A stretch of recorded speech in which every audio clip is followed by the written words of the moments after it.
Okay. Okay niyan, sir. Thank you po. Salamat po. Ingat Okay. po. Chat na lang kayo, sir. Pag Apa. kayo, guys. Apa, sige. Okay, salamat.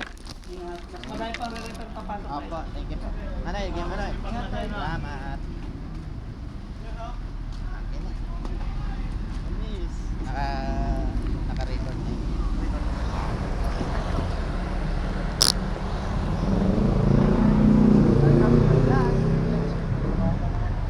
Pupunta natin si Hero.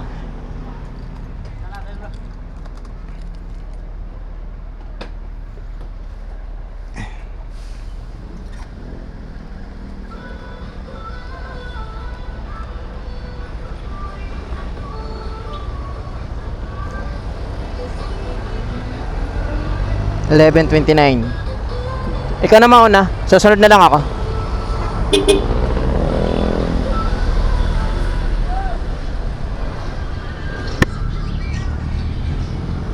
So ayun guys, galing kami dito sa Kabuyao ELX.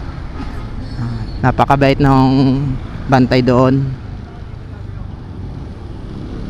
So ngayon pupunta kami ng Calamba sa isang branch ng amo ko.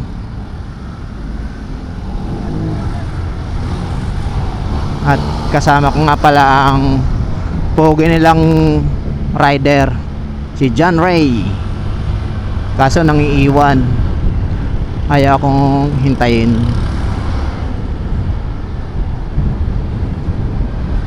Chill ride lang. Ride in safe lagi sa atin lahat ng riders.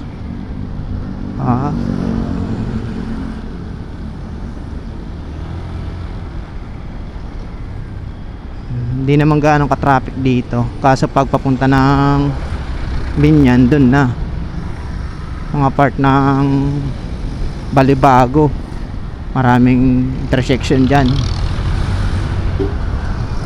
Sige lang, diretso lang.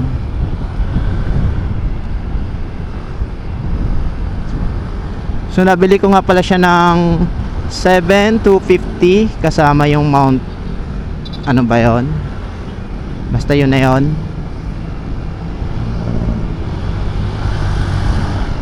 7,899.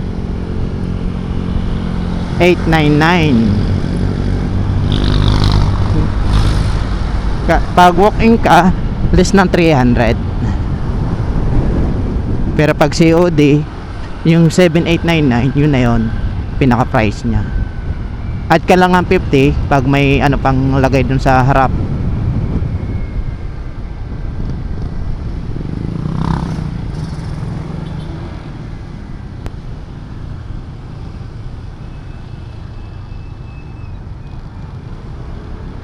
Dito traffic kasi crossing dito.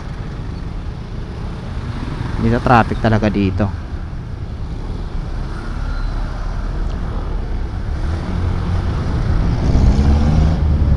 Delikado yun. Kung maganda, mas maganda wag pilitin para iwas disgrasya.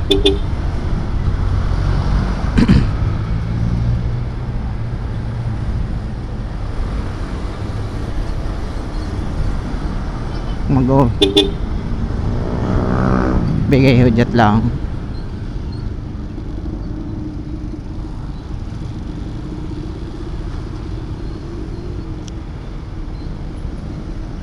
Huwag kang papasok.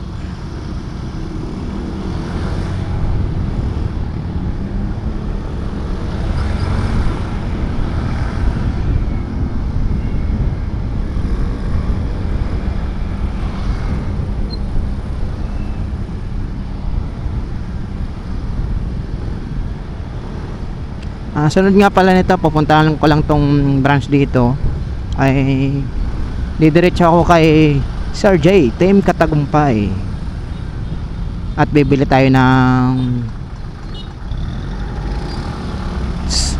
Aura ba yun? Aura or SICK, depende sa top box.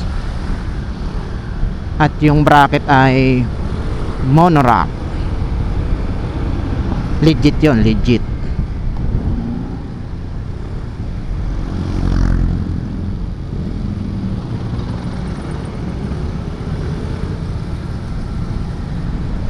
Wow, ganda ng top box ni Sir, oh.